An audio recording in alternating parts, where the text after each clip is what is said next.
Hello, and welcome to another installment of the Undiscovered Artist. This time I have the lovely Cloudcage joining me, or Ben. Hello, how you doing? Thank you for having me. Really appreciate being here. I love the first episode, so I'm glad to be a part of this. It's pretty cool concept what you got going here. Knew I wanted to be a part of it, so thanks for having me on.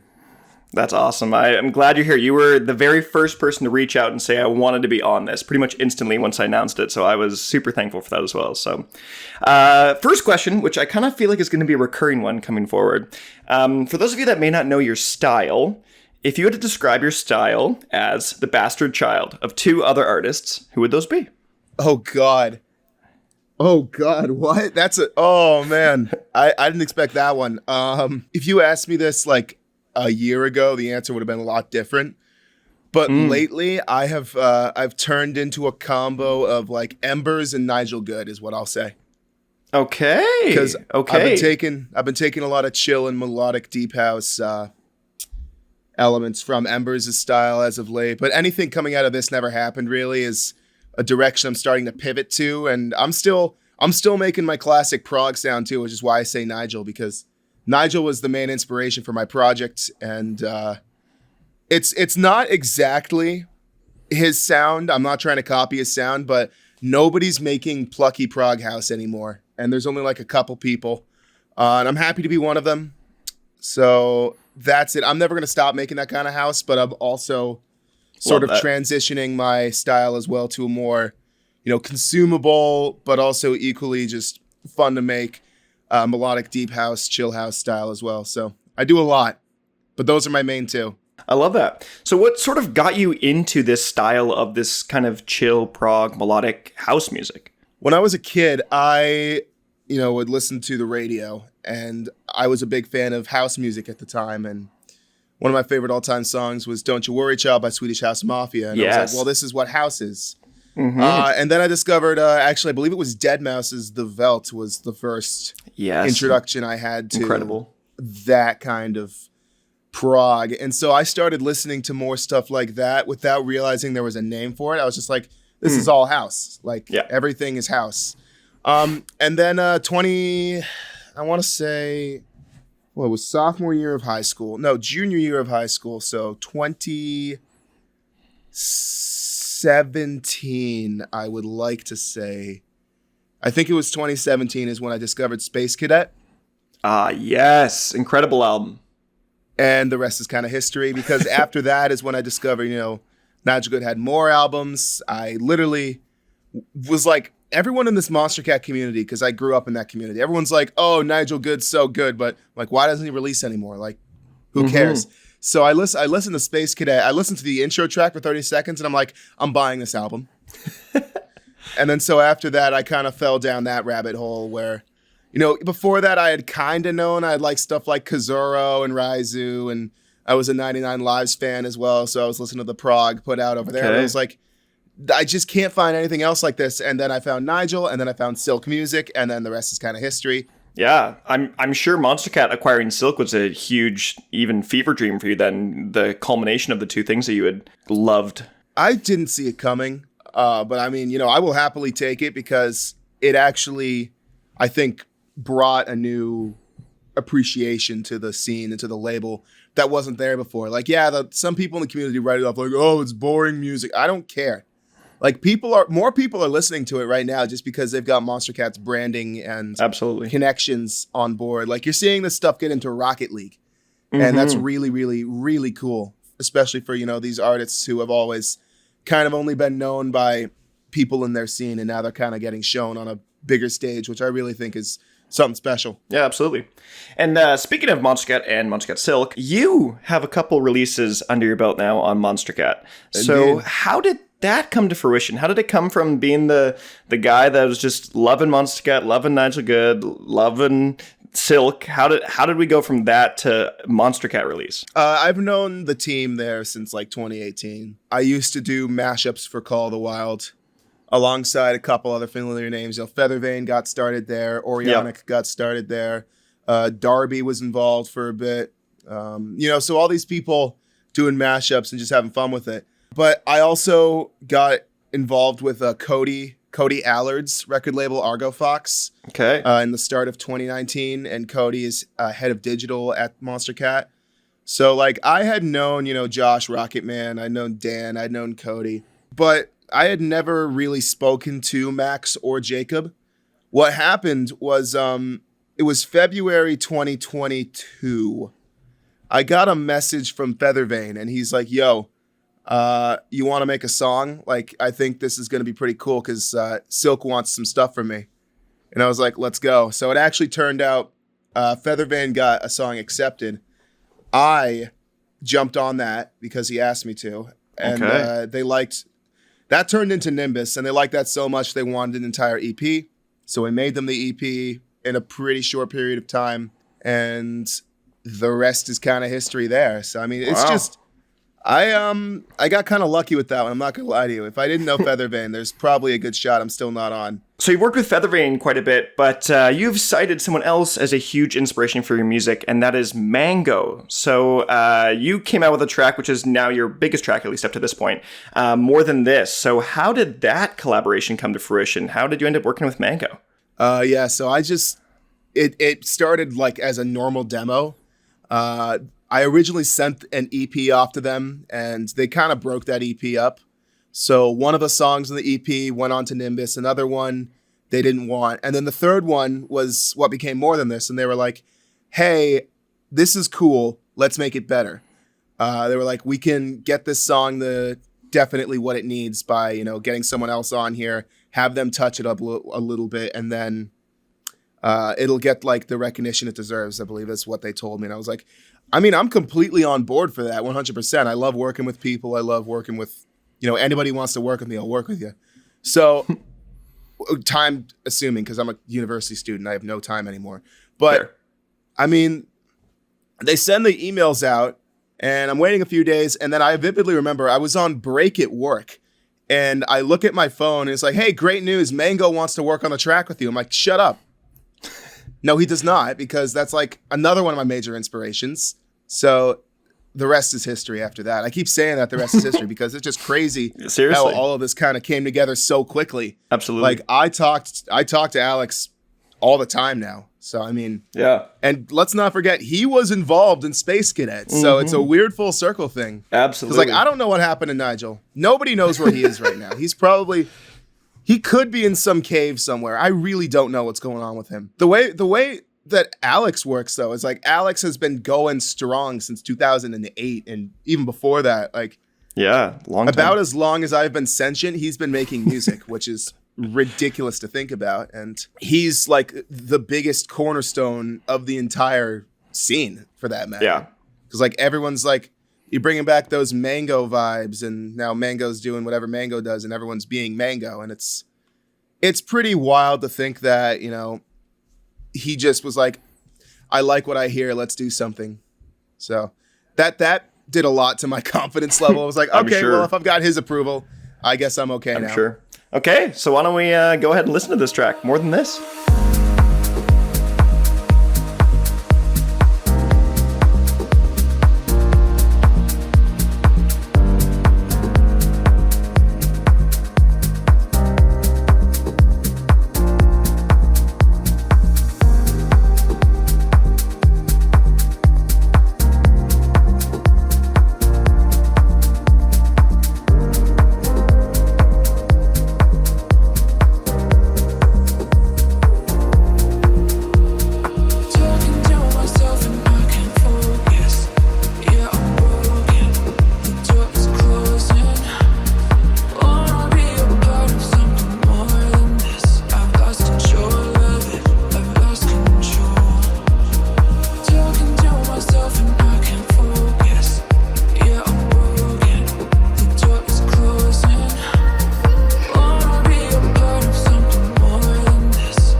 Talking to myself and I can't focus. Yeah, I'm broken. The door is closing.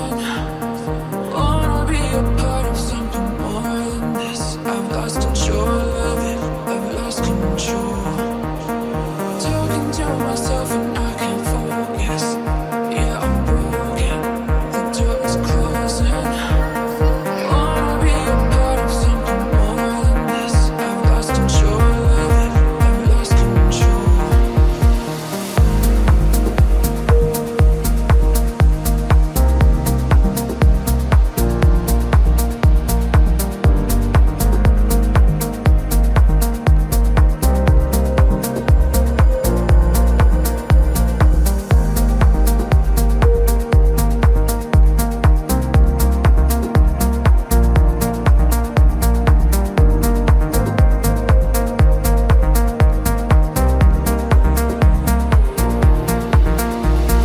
Talking to myself and I can't focus. Yeah, I'm broken. The door is closing. Wanna be a part of something more than this. I've lost control of it. I've lost control. Talking to myself and I can't focus. Yeah, I'm broken. The door is closing. Wanna be a part of something more than this. I've lost control of it. I've lost control.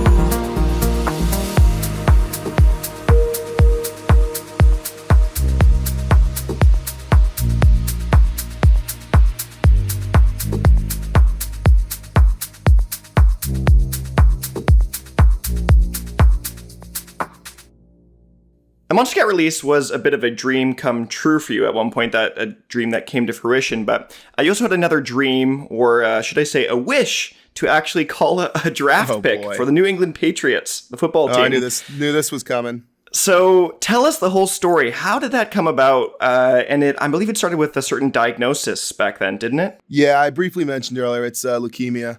4 years in remission at this point. Really no need to be worried about me. Doctors think I'm doing all right. But I mean, anybody who's diagnosed with a critical illness in the United States under the age of 18 will be given a wish. It's not for terminal kids. It's not for kids who are going to die. I mean, obviously, some do, and it's terrible, but not everybody who gets a Make-A-Wish is terminally ill. Like, that's a big stigma I'm not a fan of. We're doing okay. We just had a scrape, and we're doing just fine. So what happened was I actually had to wait a while to even talk to Make-A-Wish, because with my treatment, I was going strong for 2 years. So they would rather me wait until I was done with it and not have to feel like crap on my Make-A-Wish. Yeah. So I started talking to them in mid 2021, I want to say. And what happened there is we went through a bunch of things, because I knew I wanted to do something in sports. Sports was really how I got through my hospital stays. It was sports and music. So I fell in love with the media side of things, the broadcast journalism, play-by-play, color commentary, analytics. And I also got diagnosed originally right around draft season. So I started to become really obsessed with that, because there's nothing else to do except watch mock drafts in the hospital. So yeah, absolutely. We eventually came to the draft after I threw some ideas that they just said was not possible, which, yes, you can't ask for a wish and they'll be like, we can't do that. So they're not invincible, but I mean, when they get something within reason, they do it. So what happened is I was like, well, I've seen Make-A-Wish kids do things at the draft before, and I like the draft. So let's see if we can do that. I'd like to do a first round pick. And they were like, no. I was like, why? And it was like, well, we have been waiting for this kid, Sam, to be able to make his first round selection for the Giants. He was supposed to be 2020, and then he didn't make it to 2021. And I was like, okay. I was like, you want to do a second round pick? And I was like, if you can pull that, absolutely. And then I didn't hear from them for 6 months until they told me at Gillette Stadium in a surprise tour.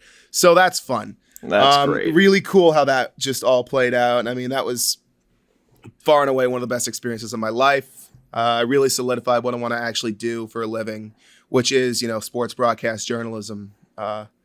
So I really think that was probably one of the biggest moments of my entire life, just because, not just because I was on stage, because it was a big defining moment for me, personally, because like this is the end of my treatment technically. Like I don't have to worry about this anymore. Now I can just be a normal kid.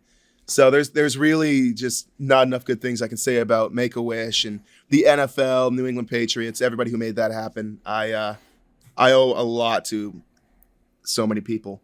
That's awesome. And as someone that's watched that video a bunch of times, I can say you did a killer job. I appreciate it. Tons of enthusiasm. I want to go back to that thing that you just said, though. You said you want to do long-term sports broadcasting. That versus music. Is music more of a side project hobby, or go back to that statement. Music is my coping mechanism, is what I call it. Because I live in a world of just ridiculous stress. You know, I'm a university student trying to finish with as good of a GPA as I possibly can. And I'm just not a fan of the industry in general, because the people I've met, I can't say enough good things about them, but I've got a feeling like as the further and further I go down the rabbit hole, the more and more I'm going to hate it. And so I would rather not, rely on someone else's opinion on like if my song's good or not to receive a paycheck. That is fascinating. Cool. That's cool if someone's down to do that. I'm just not down to take that risk. Like if something blows up randomly, yeah, sure, we can think about it. But like right now, I don't see it as a viable career shot for me. Just because of, I have talents elsewhere that can be much more lucrative. So I will always have time to do it on the side. And I firmly believe that. It's why I'm not going to school for music or anything. I'm mostly self-taught. I'm just doing this for fun, really, and seeing how far I can take it. That is fascinating. There's two things there that I think are most fascinating. One, that you say that it's a coping mechanism. One, because I feel like a lot of people's coping mechanisms aren't as fruitful, I don't know if that's the right word to say, as what you've done with your music. And I'm just impressed that that's a coping mechanism. And two, I'm shocked you have, I want to say realistic outcome or expectation for the outcome, because I feel like it's so easy to get caught in the trance of, oh my gosh, like I signed a Monster Cat song, I did all this other stuff, I'm working with these like artists that I've idolized in the past, and be like, oh, I can only go up from here. But to have like realistic, I think, is the best way to say it. Just like, no, like this is a passion project, a way to cope. This is something that I enjoy doing, but not something I want to potentially do full time, also because of how lucrative it can be. So that is fascinating for me to hear. I'm just like, I never wanted to stop being a passion project. And that's what it stands at for me. Because it's always been something I've deeply cared about. And I really don't want to go down the hole where I have to be like, you have to be in the studio every day for 12 hours a day just to make a living wage. Like, I don't think that makes music fun. Absolutely. And I feel that not to the same extent, obviously, but a little bit with Bowtied, because this is obviously a passion project of mine. I've made like barely any money off of this whole thing for doing it for so long, but I put so much time into it, and it's just something that I've enjoyed. And so not something I'm like, oh, I'm aiming to be this person in the long term. I'm aiming to get to be a YouTube personality or like big content creator or something like that. It's just similar to you, I think. So very fascinating. Yeah, just having fun. Speaking of having fun, let's go back and talk about the good old NIMBUSSWEEP. I need to know, is that something you started specifically, or did other people start it and you jumped onto it? Was it a meme that was curated? How did the NIMBUSSWEEP start? Dude, I started that as a joke because I was like, there's no way that I would ever sniff the top 40 as, college sophomore from Central Massachusetts alongside college freshman from Dallas, Texas, or wherever he's at right now. It's like, we are going to go toe-to-toe with freaking Punch Cool and win. Like, nobody says that. Nobody thinks it's going to happen. So I'm like, it would be really funny? Like, if I just started actually campaigning. Because, like... Because, like, it's not going to happen. Like, nobody's going to vote for the small, like, new guy over you got nothing to lose. Nerds or whatever. So I'm just here like, you know what? Let's ride. Let's have some fun with this. And so I was treating that whole thing kind of like a joke. I'm not going to lie to you. Because I was like, there's no way. Realistically, like, I am not going to be on this album. That's okay. And then I got on the album. Like, are you kidding? Mm-hmm. So, and as the number one voted Silk track. That just baffles my. That's just nonsense, because we had like Shingo Nakamura had a huge hit. Over the Water was massive. We had freaking what was it called? Oh man, NJAC, everyone loved the NJAC EP. Oh, yeah. I mean, Ellipsis released maybe my favorite Silk EP like during that year. Both, two of them for that matter. And I'm just like, you're voting for us. Why? So, that's crazy. I will happily, I don't know if words can describe how I felt when I found out that we somehow made the album. It was a shock though. I mean, if there was like anything Silk based, on the album community wise, I was like, everyone loved Overcast, everyone was like, Overcast is the best Silk song in months and yada, yada, yada. And then Try Me, Wonder Years, and Nimbus. Where did that come from? Like, Ocula, I get. Ocula's big. He's really cool. Wonder Years wasn't even featured, and Nimbus is Nimbus. Like, what is going on? Nimbus is Nimbus. I loved it, though. I thought it was great. It was a brilliant campaign, and it was just a way to show that, like, how much of, like, you were just having fun with it. Like, you very clearly weren't taking it absolutely so seriously that you were like, please, go out and vote now. Like, it was more of, like, a fun event of sorts, which I think made it more intriguing or more, you feel like you wanted to vote for Nimbus. And so Nimbus is also a great song. So I think it deserved top 40, even though I did vote NJAC, not gonna lie. But I think NJAC is quite possibly one of the best musicians on all of Silk. Wow. Okay. I think and what he does with both of his EPs have just floored me. So I don't want to, maybe this is bad to ask, but NJAC or Mango then? Who's better?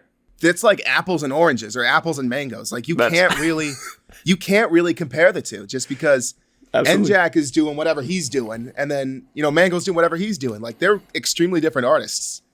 But I think like, as far as lo-fi goes, as far as like storytelling and emotional weight, I think NJAC's near the top for Silk. I would agree. So. Absolutely. Like I'd say top 3 easy. He's up there with Zensei, and that new Scar EP was pretty good too. So I'd say maybe those 3.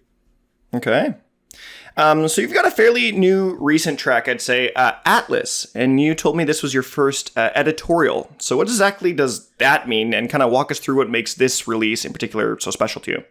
So Atlas to me, I started this one actually in my dorm room. I usually start most of my songs like just with a chord progression. This one kind of came together pretty slowly, but I was really inspired a lot by one of the Ellipsis songs on Silk. I was inspired by, the whole pluck melodies he likes to use on the top line. And I was like, all right, I could do something pretty cool like that. So I just sat down, started cranking something out, and it took a while. I actually released it with my friend Aiden's label. Aiden's a great guy. And so what happened with that is I wake up the day of the release and my Apple Music is going crazy. I'm like, what happened? And I look in Apple Music for Artists and I'm like, we were added to High Vibes Yoga on Apple Music, which is like an actually very well listened to playlist. I'm like, hold on, what? That's crazy. So it's just out of nowhere with my friend's label, not like, Monster Cat size or connections or anything. And they just found the song good and they added it. Like, huge shout out to Aiden for pitching it well, but also like, thanks Apple Music so much.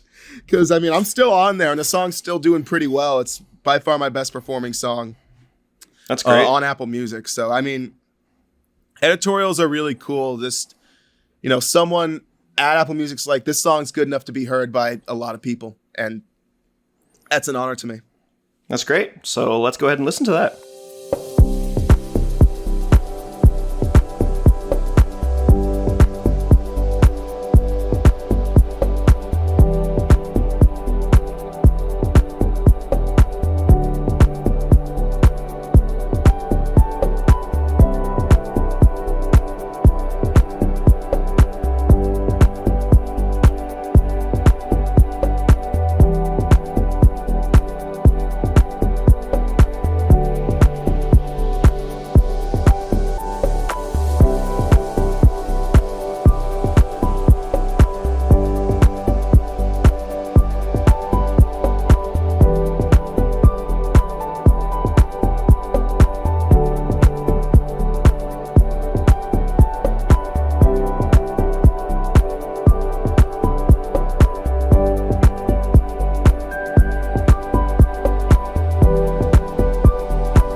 So it seems like you've got a lot of stuff coming down the pipeline this year. And so I'd have to ask, if you had like a singular goal for this year, what would that be at the end of 2023 blank? What would you say, particularly in music?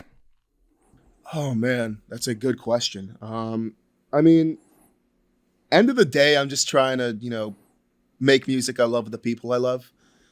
So, more collaborations with people. If we're talking like a numbers goal, I want to try to hit 50,000 monthly listeners on Spotify at some point. I think that's doable with some of the stuff I'm looking at right now that's coming in a few months. But I mean, my goal really here is just to, put some good music out there. And Absolutely. I think what I'm doing right now is probably the best stuff I've put out. And it's very, very exciting. So I'd say, monetary wise, like, let's go 50K on Spotify at any point, during the year. But my end goal here is just keep going, like keep making good music. And is your work ethic following along those same lines? You feeling like you got the motivation to keep going?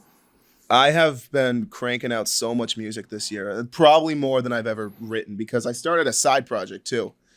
I have a side project. Tell us about that. I got a side project going right now.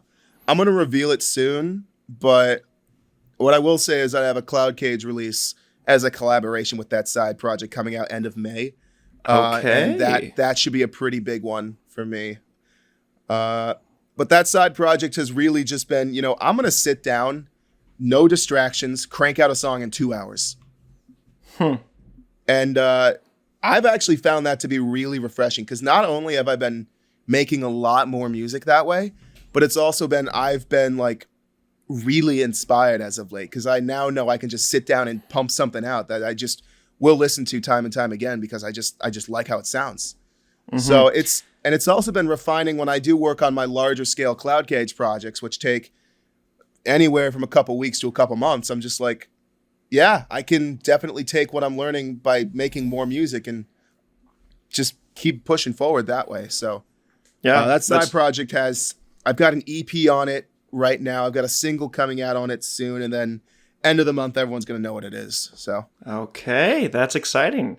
It's interesting that you talk about like the 2 hour time frame there, because I've found also times in my life where if you actually give yourself barriers and you give yourself a fence you can't jump over or jump around, it actually unleashes even more creativity, because you feel like you're free to explore and be creative in an area, but confined in what that is. And so another thing I can think of is just a totally random album. It's called 24 by Jonathan Ogden, who's like a Christian electro pop producer. But he, every single hour of the day for 24 hours, just made a song.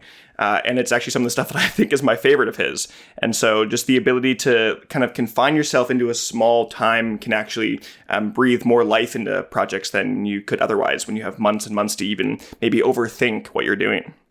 I mean, I've been writing music for most of my life now, and I've gotten good enough with Logic to where I can literally be confident enough in my ability to sit down and be like, 2 hours later, you're going to have a song finished and it's going to sound good.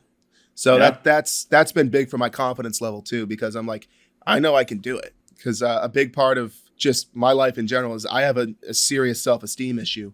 So the ability to like do more and prove it to myself further every day, that's just something I wouldn't give that away for the world. Okay, let's talk about your most recent track, though. All I Have Left. Tell us a little bit about that. So All I Have Left is on the World EP. Just released it with my friend Roald Veldon's Mind of Music imprint. This was a part of the same demo package where I finish songs around the same time and then just pitch them out to labels. That Atlas was in, and also my Melancholic State EP. So those were all finished like, I want to say December or November last year, and sent them out in January. So these are a couple months old at this point. But All I Have Left, I feel like would really, resonate with a couple people, just because the way I see it is Cirrus Part 2. Everybody loves Cirrus. Everyone's like, Cirrus is my best song. And I'm like, I understand why you think that. I'm really proud of how that one came out. So one of my favorite things to do is just, sit down and write something on the piano and turn it into a thing. And I'm really happy with All I Have Left. I think people are liking it. And yeah, that's what I got.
Well, thank you for joining me, Cloudcage. I love the insight you sort of gave into the behind the scenes, a bit of the industry, and a bit of your mindset about music production for you, and some fun stories along the way. So, is there anything we can look forward to for the future from you? You said you got a big summer coming up, though, and a side project that's soon to be announced and stuff, but what can we expect from Cloudcage and or Ben in the future?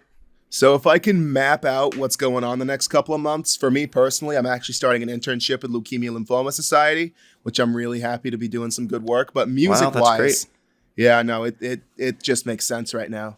But music-wise, like I mentioned, this is going to be a really big single. End of May, gonna be this one might go pretty big just because of where I'm releasing it. It's not Silk, this one, new label I haven't released on before, but Some people I've made some friends with recently who have some pretty good releases on their label, and I'm really excited to join them. I've got 2 more songs with them actually coming out some point in the summer. Before summer's over, I'll have 3 songs on that label.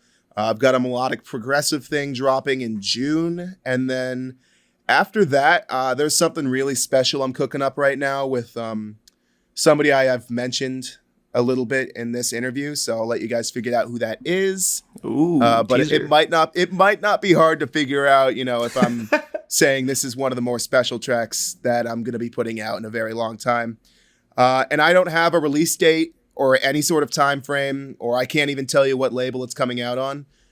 But you guys will know it when you see it. It's turning out to be something incredible. So I'm very excited for what the summer's going to bring. And we'll just see where it goes, man. That's what I've been saying. I'm just having fun with it. We'll see how it turns out, and I'm very happy with just the way things are right now. That's amazing. I love that. Well, thank you for joining me on this second episode of the Undiscovered Artist. And glad to have you here. Thanks for having me.